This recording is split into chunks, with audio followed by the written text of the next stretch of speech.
Hi hello வணக்கம். நான் உங்கள் அஸ்ட்ரோ டேரட் பேசுகிறேன். இன்றைக்கி வந்து நம்ம என்ன ரீடிங்ஸ் பார்க்க போகிறோம் அப்படின்னா, நீங்கள் விரும்புகிற ஒரு நபர், அது உங்கள் காதலராக இருக்கலாம், இல்லை உங்கள் கணவராக இருக்கலாம், சரியா? அவர் வந்து உண்மையிலேயே உங்கள் மேலே எந்த மாதிரியான ஒரு லவ் வச்சுருக்காரு அப்படிங்கிறத வந்து இப்போ நம்ம வந்து பார்க்கலாம். ஓகே, வாங்க ரீடிங்ஸ்குள்ளே போகலாம். இது வந்து ஒரு கலெக்டிவ் ரீடிங்காக இருக்க போகுது, லைவ் ரீடிங்காக இருக்க போகுது. இதில் வந்து எப்படின்னா, நீங்கள் இது வந்து ஒரு 6 மாதம் கழித்து பார்த்தாலும் இதை பார்க்குறவங்களுக்கு இது ரெசினேட் ஆகும். அந்த மாதிரி இது வந்து டைம்லெஸ் ரீடிங்காக இருக்க போகுது. வாங்க ரீடிங்ஸ்குள்ளே போகலாம்.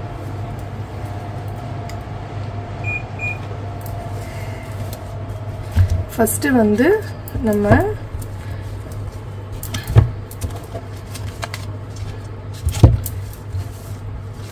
டேரட் கார்டில் பார்க்கலாம். ஓகே, டேரட் கார்டு மூலமாக நீங்கள் விரும்புகிற நபர் உங்கள் மேல் உண்மையிலேயே எவ்வளவு உங்கள் மேலே லவ்வாக இருக்காங்க, உண்மையான அன்போடு இருக்காரா, இல்லை அவங்க வந்து உங்களை ஏமாத்துறாங்களா, இல்லை எப்படிப்பட்ட ஒரு அன்பை உங்கள் மேலே வச்சுருக்காங்க அப்படிங்கிறத வந்து இந்த கார்டு மூலமாக நம்ம பார்க்கலாம்.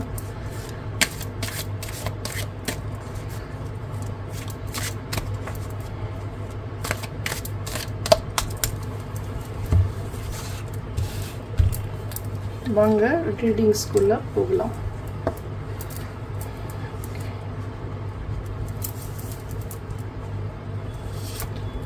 First card, oh my god, devil card வந்திருக்கு. Next wands, pentacles card, 9 of pentacle, 10 of wands, 7 of pentacles. பென்டக்கிள்ஸோட எனர்ஜி நிறைய இருக்கு. ஸ்வாட்,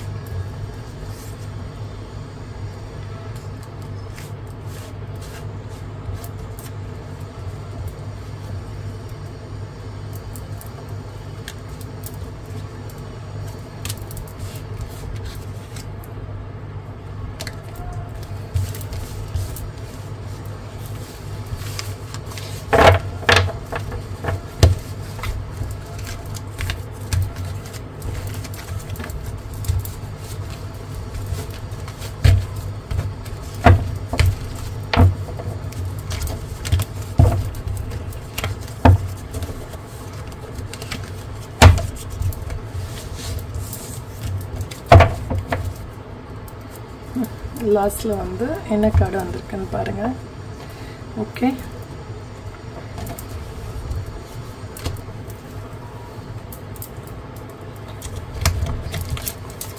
நெக்ஸ்ட் லவ் கார்ட்ஸ் பார்க்கலாம்.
அவங்களோட லவ் வந்து அவங்க எப்படிலாம் வந்து உங்ககிட்ட எக்ஸ்பிரஸ் பண்ணுவாங்க அப்படின்றதையும் நம்ம பார்க்கலாம்.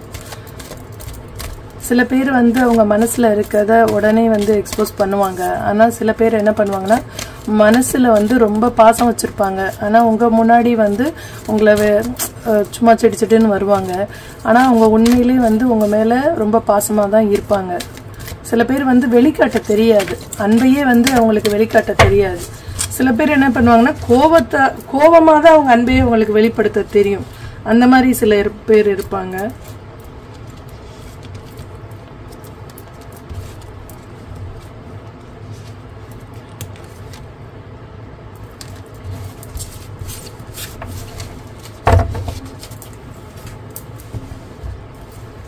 ஒரு மினி கார்டு இருக்கு நம்ம கிட்ட. இந்த கார்ட்ஸ் மூலமாகவும் நமக்கு பிரபஞ்சம் எந்த மாதிரி அவங்க லவ் வச்சிருக்காங்கன்றதை நமக்கு சொல்லிடுவாங்க.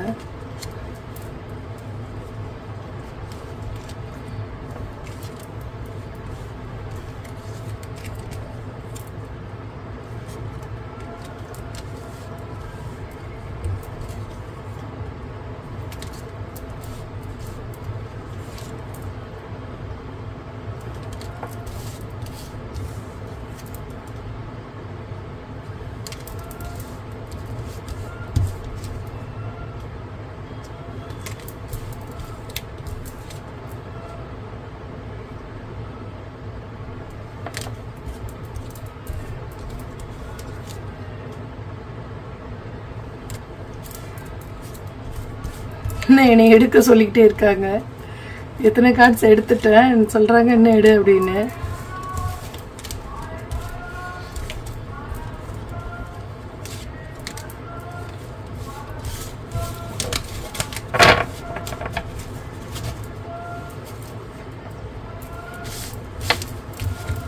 இதை வந்து நம்ம லாஸ்ட்ல பார்க்கலாம். இப்போ வந்து நம்ம இந்த கார்ட்ஸ் எல்லாம் வந்து நம்ம அரேஞ்ச் பண்ணி பார்த்துடலாம். ஒவ்வொன்றா கூட பார்க்கலாம், அது கூட அடுத்தடுத்து என்ன வருதுன்ட்டு. முதல் டேரட் கார்டு பார்த்துடலாம். அசம்பிள் பண்ணியாச்சு, வாங்க நம்ம ரீடிங்ஸ்குள்ளே போகலாம். ஓகே, ஃபஸ்ட்டு கார்டு வந்திருக்கதே வந்து உங்களுக்கு டெவில் கார்டு தான் வந்திருக்கு.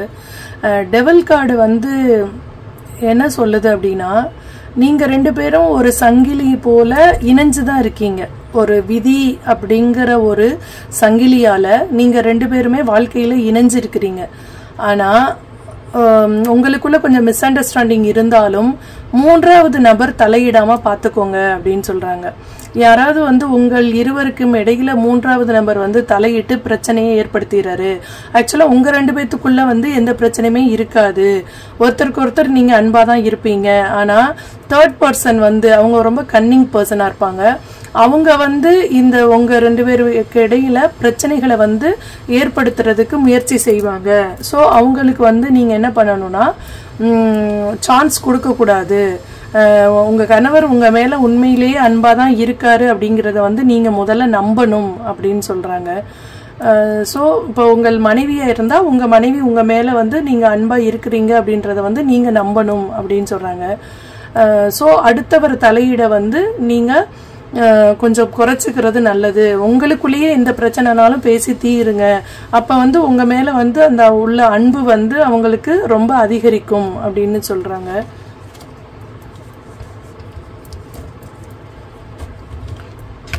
செகண்ட் கார்டு வந்து அவங்க கொஞ்சம் பிடிவாதக்காரங்க. இப்ப நீங்க விரும்புற நபர் வந்து கொஞ்சம் பிடிவாத தன்மை உடையவர். அவர் என்ன பண்ணுவாருன்னா, அவர் சொல்றதா சரி நீ கேட்கணும் அப்படின்னு நினைப்பாரு. அந்த விஷயம் வந்து சில நேரத்துல உங்களுக்கு வந்து கோபத்தை ஏற்படுத்தும்.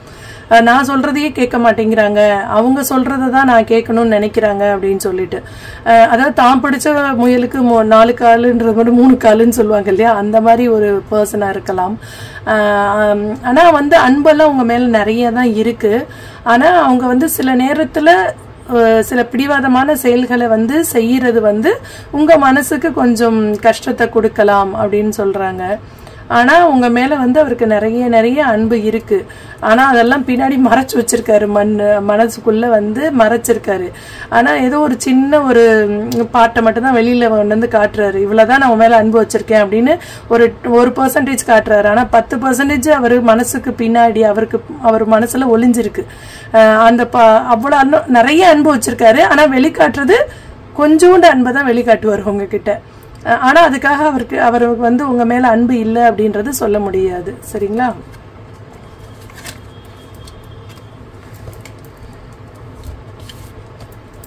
உங்களை வந்து ஒரு ராணி போல பாத்துக்கணும் அப்படின்னு நினைக்கிறாரு.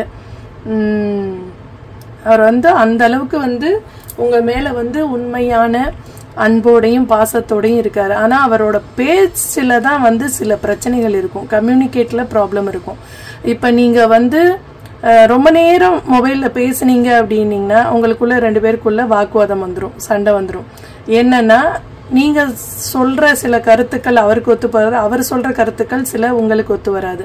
ஸோ கம்யூனிகேஷன் மட்டும்தான் உங்க 2 பேருக்கு இடையில கொஞ்சம் பிரச்சனையா இருக்கும். அந்த கம்யூனிகேஷனை மட்டும் நீங்க சரி பண்ணிக்கிட்டீங்க அப்படின்னா அவங்களோட அன்பு வந்து உங்களுக்கு தெரிய ஆரம்பிக்கும், புரிய ஆரம்பிக்கும் அப்படின்னு சொல்றாங்க. நீங்க பாக்குறவர் ஒரு ஆணாக இருந்தால் உங்கள் ஒய்ஃபோ இல்ல லவரோ வந்து பேசுறது சில விஷயம் சில நேரம் உங்களுக்கு கடுப்பா இருக்கலாம்.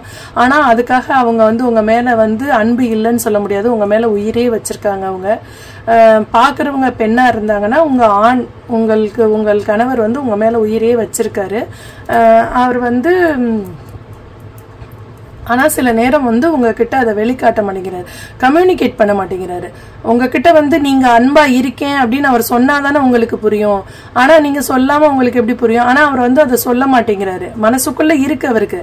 ஆனா வந்து அதை வெளிக்கொணராம சும்மா வந்து உங்க மேல பாசம் இல்லாத மாதிரி அவர் வந்து ஆக்டிங் தான் பண்றாரு அப்படின்ற மாதிரி தான் இருக்கு. இத வந்து பாக்குறவங்கள வந்து நீங்க கன்னி ராசியாகவோ கன்னி லக்னமாகவோ இல்லது மிதுன ராசியாகவோ மிதுன லக்னமாகவோ இருக்கலாம். இல்லைன்னா வந்து எழுத்துத்துறை, அதாவது ஒரு கிளர்க்காவோ இல்லை ஒரு ஆஃபீஸில் வந்து இந்த எழுதுகிற வேலை இருக்கும் இல்லையா, அந்த மாதிரி இதில் இல்லை பத்திரப்பதிவுத்துறை இருக்கும்ல, அந்த மாதிரி இடத்துல வேலை செய்யலாம். இல்லை கேஷியராக ஒர்க் பண்ணலாம். பணம் புழங்குற இடத்துல நீங்கள் வேலை செய்யலாம், அது பேங்காக இருக்கலாம். இது அந்த பஜாஜ் ஃபைனான்ஸ் எல்லாம் இருப்பாங்களா, அந்த மாதிரி ஃபைனான்ஸ் எல்லாம் இருக்கு, ஃபைனான்ஸ் டிபார்ட்மெண்ட்டாக இருக்கலாம். உங்களுக்கு வந்து இல்லை கம்ப்யூட்டர் துறையாக இருக்கலாம். கம்ப்யூட்டரில் வந்து இப்போ லேப்டாப்லேயோ இல்லை ஆன்லைன் பிஸ்னஸ் பண்ணுறீங்க இல்லை யூடியூப்ல, அந்த மாதிரி பர்சனாக இருக்கலாம். சில பேர் வந்து எப்படின்னா தன்னோட பேச்சு திறமையால் பிழைக்கிறவங்களா இருக்கலாம். அதாவது எப்படின்னா இப்போ இந்த டேரட் கார்ட் பண்ணுறது இல்லை சில வந்து மோட்டிவேஷன் வந்து நீங்கள் கொடுக்கலாம், யூடியூப்லேயே கூட கொடுக்கலாம், ஆன்லைனில் வந்து நீங்கள் பண்ணலாம், மோட்டிவேட்டராக இருக்கலாம். அதாவது உங்களோட பேச்சு மூலம் மற்றவங்களை ஈர்க்கிற ஒரு ஜாப்ல கூட நீங்கள் இருக்கலாம். ஒரு ரிசப்ஷனிஸ்டாக இருக்கலாம் இல்லையா, அதோட ஒரு டீச்சராக கூட இருக்கலாம். இதை பார்க்குற நீங்கள் வந்து ஒரு டீச்சராக கூட இருக்கலாம் அப்படின்னு சொல்லி இந்த கார்டில் வந்து சில விஷயங்கள் தெரியுது. உங்ககிட்ட பணத்துக்கெல்லாம் எந்த குறைவும் இல்லைங்க, வீடு வாசல் வண்டி பணம் எல்லாமே இருக்கு. ஆனால் வந்து கொஞ்சம் நீங்கள் வந்து உங்கள் அன்பை வந்து வெளிக்காட்டுங்க அப்படின்றாங்க. உள்ளுக்குள்ளேயே வச்சிருந்தா தெரியாது, நீங்கள் சொன்னாதான் நீங்கள் எவ்வளோ அன்பு வச்சிருக்கீங்கன்றது அவங்களுக்கு தெரியும் அப்படின்னு சொல்கிறாங்க. அந்த நீங்க சொல்லாம இருக்கிறதுனால உங்களுக்குள்ளேயே நீங்க வச்சிருக்கனால நீங்க வந்து ஒரு மன அழுத்தத்துல இருக்கிறீங்க. என்ன எப்ப பார்த்தாலும் நமக்குள்ள மிஸ் அண்டர்ஸ்டாண்டிங் வருது அப்படின்ற மாதிரி நீங்க என்ன பண்றீங்கன்னா சுமையை நீங்களே தனியாவே சுமக்குறீங்க, அதை வந்து ஷேர் பண்ண மாட்டேங்கிறீங்க. இப்போ உங்களுக்கு வந்து ஒரு ஆஃபீஸ்லயே நிறைய பேர்டன் இருக்கு அப்படின்னா அதை வந்து வீட்டில் வந்து ஒய்ஃப்ட சொல்லினா கொஞ்சம் ஏதோ அவங்க சொல்யூஷன் சொல்லுவாங்க, இல்லை ஒரு ஆறுதல் சொல்லுவாங்க. ஆனால் அதெல்லாம் நீங்க சொல்ல மாட்டேங்கிறீங்க. உங்களுக்குள்ளேயே வச்சுக்கிட்டு நீங்களே மனசுக்குள்ள புழுங்கிக்கிட்டு உங்களுக்குள்ளேயே அதை வந்து பேர்டனை வந்து ஆக்கி வச்சுக்கிறீங்க. நீங்க இதை பார்க்குற நீங்க வந்து ரொம்ப ஒரு மன சுமையிலையோ இல்லை ஒரு ஸ்ட்ரெஸ்லையோ இல்லை ஒரு டிப்ரெஷன்லயோ இருக்கலாம். சரியா, உங்களுக்கு கால் வலி அல்லது முதுகு வலி இருக்கலாம். இதை பார்க்குற நீங்க வந்து கால் வலியால இல்லை ஒரு முதுகு வலி பேக் பெயினால இப்போதைக்கு வந்து நீங்க சஃபர் பண்ணலாம் அதுல அப்படின்னு சொல்றாங்க. மனசுக்குள்ளேயே வச்சு நீங்களே கஷ்டப்படாதீங்க. எந்த ஒரு விஷயமா இருந்தாலும் ஓப்பன் பண்ணி பேசுங்க. இப்போ உங்கள் மனைவியாகவோ கணவராகவோ இருக்கிறவங்ககிட்ட நீங்க வந்து ஓப்பனா மனம் திறந்து பேசுங்க. உங்க மனசு சில விஷயங்கள் அவங்க செய்யறது உங்களுக்கு பிடிக்காம இருந்தா கூட அதை டைரக்டா சொன்னாதானே அவங்க அந்த தப்பை திருப்பி செய்ய மாட்டாங்க, இல்ல திருத்திக்கிடுவாங்க அவங்ககிட்ட இருக்கத. நீங்க மனசுக்குள்ளேயே வச்சுட்டு புழுங்கிக்கிட்டு இருந்தீங்கன்னா அவங்களுக்கு எப்படி புரியும் அப்படின்னு சொல்றாங்க. ஸோ நீங்க வந்து சில விஷயங்களை வந்து ஓப்பன் பண்ணி பேசுங்க அப்படின்றாங்க. சில பேர் என்னன்னா இப்பதான் நீங்க லவ் பண்ணிட்டு இருப்பீங்க, இன்னும் உங்களுக்கு மேரேஜ் நடந்திருக்காது, மேரேஜுக்காக நீங்க வெயிட் பண்ணிட்டு இருப்பீங்க. அந்த மாதிரி ஒரு சூழ்நிலையில் உடையவரை வந்து இந்த கார்ட்ஸ் ரீடிங்கை வந்து நீங்க பார்க்கலாம். நீங்க வந்து ஒரு 25 to 35 வயசுக்குள்ள உள்ள ஒரு மெம்பரா இருக்கலாம். இப்ப வந்து நீங்க என்னன்னா காத்துட்டு இருக்கீங்க, உங்க லவரோ உங்க ஒய்ஃபோ உங்கள்கிட்ட மேல வந்து எவ்வளவு அன்பா இருக்காங்க அப்படின்றத அவங்க வெளிக்காட்டணும், நானா போய் சொல்ல மாட்டேன் அவங்களா வந்து சொல்லணும் அப்படின்னு சொல்லிட்டு வெயிட் பண்ணிக்கிட்டு இருக்கிறீங்க. அது வந்து அப்படி செய்யாதீங்க. நீங்களா இருந்தாலும் போய் நீங்க வந்து உங்களோட உணர்வுகளை வந்து வெளிப்படுத்துங்க அப்படின்னு சொல்றாங்க. ஏன்னா எல்லா நேரத்திலையும் வந்து முன்னாடி உள்ளவங்க தான் வந்து நம்மகிட்ட பேசணும் அப்படின்றது வந்து கம்பல் கிடையாது. நீங்களே கூட போய் பேசலாம் அப்படின்னு சொல்றாங்க. இப்ப நீங்க ஒரு பெண்ணா இருக்க பட்சத்துல நான் அந்த ஆணிடம் போய் நான் எப்படி வந்து என்னோட லவ் சொல்லுவேன் அப்படின்னு நீங்க தயங்க வேண்டாம். நீங்க வந்து வெளிப்படுத்துங்க, நான் உங்க மேல வந்து ஒரு லவ்வா இருக்கேன்றதை வெளிப்படுத்துங்க அப்படின்னு சொல்றாங்க. இல்ல ஒரு கணவன் மனைவியா இருந்தீங்கனாலும் ஓப்பனா வந்து சொல்லுங்க, நான் உங்க அன்புக்காக காத்துட்டு இருக்கேன், நீங்க என் மேல அன்பாவே இல்லை, உங்களோட அன்பு எனக்கு இப்ப தேவையா இருக்கு அப்படின்றத வந்து ஓபன் பண்ணி நீங்க பேசுங்க அப்படின்னு சொல்றாங்க. வாய்ப்புகளை வந்து நீங்க தாங்க உருவாக்கணும். இந்த பிரபஞ்சம் வந்து சில வாய்ப்புகளை உங்களுக்கு உருவாக்கி கொடுத்தாலும் அதை பயன்படுத்திக்கிறது வந்து நீங்களா தான் இருக்கணும். இப்ப நானே சொல்றேன், நீங்க போய் உங்க ஒய்ஃப்ட இன்னைக்கு உங்க அன்பை வெளிப்படுத்துங்க அப்படின்னா செய்யறது வந்து நீங்க தானே செய்ய முடியும். சொல்றது வேணா நானா இருக்கலாம், ஆனா செய்ய போறது நீங்க தானே. இப்ப வந்து நானும் பேசல அவளும் பேசல அப்படின்னு சொல்லிட்டு நீங்க இருந்தீங்கன்னா உங்க லைஃப் தான் ஸ்பாயில் ஆகும். இந்த நேரம் காலம் எல்லாம் நமக்காக நின்றுட்டு இருக்காது. இன்னைக்கு நம்ம வந்து ஒருத்தருக்கு ஒருத்தர் சண்டை போட்டு மூஞ்சி திருப்பிட்டு இருந்தோம்னா 10 வருஷம் கழிச்சு இந்த நாட்கள் எல்லாம் நமக்கு திருப்பி கிடைக்குமா? கிடைக்காது இல்லையா? சோ நீங்க ஒரு உணர்ச்சி பூர்வமான முடிவுகளை எடுக்காம பிராக்டிக்கலா யோசிங்க. என்னதான் இருந்தாலும் அது உங்கள் மனைவி, அது உங்கள் கணவர். அதனால வந்து நீங்க தான் வந்து வாய்ப்புகளை உருவாக்கி அவங்க கிட்ட வந்து ஓப்பனா பேசணும், அவங்களோட டைம் ஸ்பெண்ட் பண்ணணும் அப்படின்னு சொல்றாங்க. இதை பார்க்குற நீங்க கொஞ்சம் பிடிவாதக்காரங்களா தான் கண்டிப்பா தெரியுறீங்க எனக்கு. ஏன்னா அதுலயும் அப்படிதான் வந்தது. கொஞ்சம் வந்து ஒரு சில விஷயங்கள் வந்து முரண்பாடா இருக்கலாம். ஆனா வந்து நீங்க தான் கொஞ்சம் விட்டு கொடுத்து போகணும். இதை பார்க்கிறவர் ஆணா இருந்தாலும் பெண்ணா இருந்தாலும் நீங்கள் உங்கள் கணவர்கிட்டயும் மனைவி கிட்டயும் விட்டு கொடுத்து போங்க. அதனால வந்து தப்பு இல்லை. இப்ப வந்து விட்டு கொடுத்து போறவங்க வந்து கெட்டு போனதா சரித்திரமே இல்லைன்னு சொல்லுவாங்க. சோ அதனால வந்து நீங்களே கூட கொஞ்சம் விட்டு கொடுத்து போகலாம் அப்படின்னு சொல்றாங்க. சோ நீங்க வந்து அதனால வந்து ஒன்னும் குறைஞ்சிட மாட்டீங்க, நல்லா தான் இருப்பீங்க அப்படின்றாங்க. 3rd மெம்பர் உங்களுக்கு வந்து ஒரு உங்க 2 பேருக்குள்ள ஒரு இணைக்கும் பாலமாக இருந்து செயல்படலாம். அவர் வந்து கூட உங்களுக்கு கொஞ்சம் ஹெல்ப் பண்ணலாம். ஒருவேளை இப்போதைக்கு மனஸ்தாபத்தினால நீங்கள் பிரிந்திருக்கிறவர்கள் இந்த பதிவை பார்க்க நேரிட்டால் 3வது நபர் உங்களுக்கு நியாயமாகவும் நம்பிக்கையாகவும் நடந்து கொள்கிற ஒரு நபரை வச்சு நீங்க பேசுனீங்கன்னா, வெளியூர்ல கூட உங்க மனைவி இருக்கலாம், ஆனா அவங்க கிட்ட பேசி அவங்கள வந்து உங்ககிட்ட கூட்டு வந்து சேர்த்துருவாங்க. அவர் வந்து ஒரு 3வது நபரா இருக்கணும். சொந்தக்காரோ இல்ல ரிலேட்டிவோ இல்ல ஃப்ரெண்ட்ஸாவே இல்லாம ஒரு 3rd மெம்பர் உங்களுக்கு வந்து இப்ப ஹெல்ப் பண்றதுக்கு நிறைய சான்ஸ் இருக்கு. உங்க மனைவி குழந்தைகளை அவர் உங்களிடம் கொண்டு வந்து சேர்ப்பார் அப்படின்னு சொல்றாங்க. சோ அது யாருன்னு பார்த்து அவங்க கிட்ட வந்து நீங்க பேசுறதுக்கு ட்ரை பண்ணுங்க அப்படின்னு சொல்றாங்க. இப்ப அதாவது ஒருத்தவங்களோட அன்பு வந்து நமக்கு எப்ப தெரியும் தெரியுமா? நமக்கு உடம்பு சரியில்லாம இருக்கும் போதுதான் தெரியும். இல்ல ஒரு மனைவிக்கோ கணவருக்கோ உடம்பு சரியில்லாத போதுதான் நம்ம அவங்க மேல எவ்வளவு அன்பு வச்சிருக்கோம் அப்படின்றது தெரியும். ஒருத்தவங்க இருக்கும் போது அவங்களோட வேல்யூ வந்து தெரியாது. அந்த இடத்துல அவங்க இல்லைன்னும் போதுதான் அந்த வேல்யூ வந்து ஒரு சில பேருக்கு தெரியும். அப்ப உங்கள் மனைவி வந்து இல்ல கணவரோ நீங்க பாக்குறவரைய வந்து பெண்ணாக இருந்தால் ஆணை நினைத்துக்கோங்க, ஆணாக இருந்தால் பெண்ணை நினைத்துக் கொள்ளுங்கள். ஏதாவது ஒரு மெடிக்கல் இஷ்யூஸ் வந்து உங்க பார்ட்னருக்கு இருக்கிறதுக்கு இப்போதைக்கு வாய்ப்பு உண்டு அப்படின்றாங்க. ஸோ அவங்க வந்து காய்ச்சலா இருக்கலாம், இல்ல ஒரு டாக்டர்கிட்ட கூட்டிட்டு போற மனநிலைமையில இருக்கலாம், இல்ல ஒரு ஸ்ட்ரெஸ்ஸா கூட இருக்கலாம். அப்ப வந்து நீங்க அவங்கள வந்து அவங்களுக்கு தேவையான மருத்துவ உதவியை நீங்க செய்யுங்க அப்படின்னு சொல்றாங்க. அவங்க உடம்பு முடியாம இருந்தாங்கன்னா லேடிஸ் தான் கண்டிப்பா சமைக்கணும் அப்படின்றது இல்ல. நீங்க வந்து அவங்களுக்கு ஒரு கஞ்சி வச்சு தரலாம், அவங்களுக்கு வந்து ஒரு ஏதோ ஒன்று சாப்பாடு பண்ணி தரலாம், மருந்து மாத்திரை எடுத்து கொடுக்கலாம். அப்ப வந்து என்ன ஆகும்னா உங்களுக்குள்ள ஒரு 2 பேருக்குள்ள பாண்டிங் வந்து ரொம்ப அதிகரிக்கும் அப்படின்னு சொல்றாங்க.